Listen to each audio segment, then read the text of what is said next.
penting kau punya ni. Masuk. Masuk.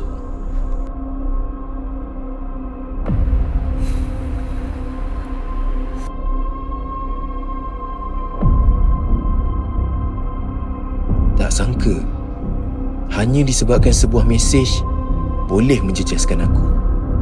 Ya, aku penat. Penat dengan perkara yang macam ni. Aku kecewa. Kecewa dengan ragam manusia yang mempercayai